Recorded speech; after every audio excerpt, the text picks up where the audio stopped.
How y'all doing?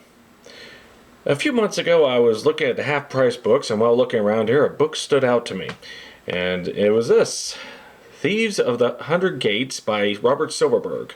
It's not that big. Love the Egyptian motif. Of the ancient cultures, I definitely am fond of ancient Egypt. So it attracted my attention there. It's a time travel story by Robert Silverberg.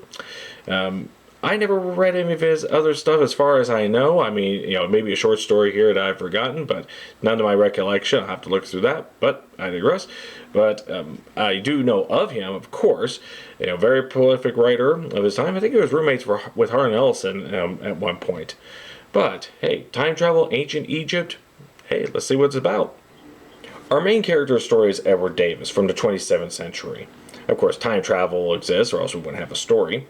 He was a bright young man who has a very deep love of Egypt, and he has the opportunity through time service, as it is called, to go back in time to Egypt, in particular up to the 18th dynasty Egypt. That's 3,500 years.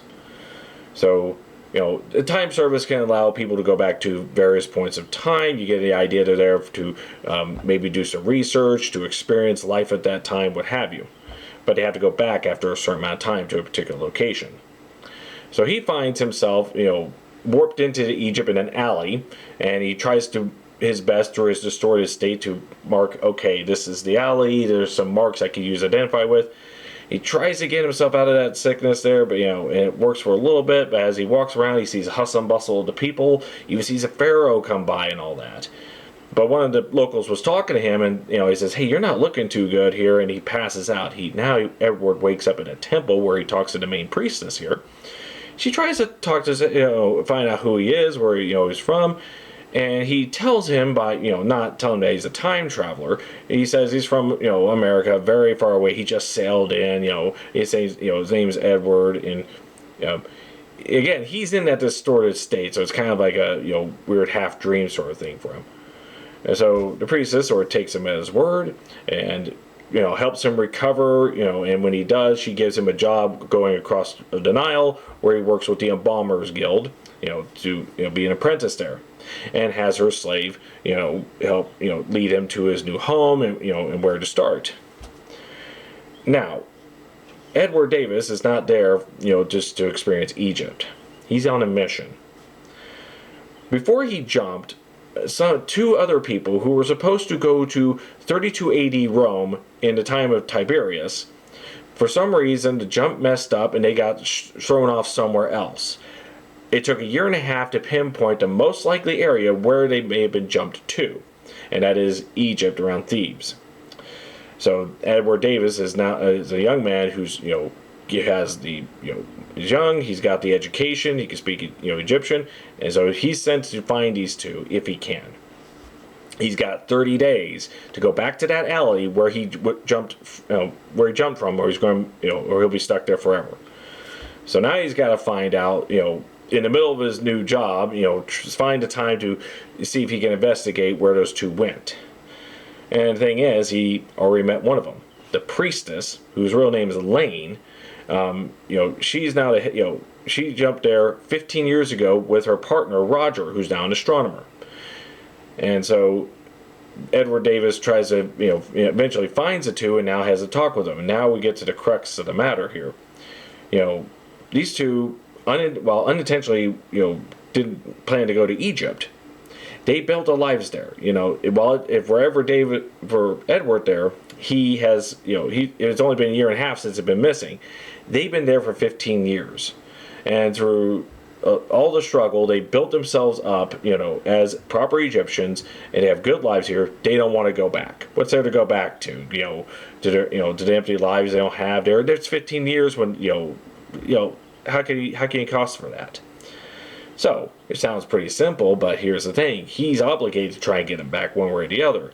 And after talk with them, it's a case of can he lie to them? Can he say, "Hey, they died," or "I can't find them," or what have you? So that's where I'm going to have to leave off there, because it's that's the answer. Can he convince them to go back, when the time portal comes, or if they let him? This book was published in '92, so there's another reason I got it back, because 80s and 90s science fiction is probably at the peak there before it starts to slowly taper off over the years.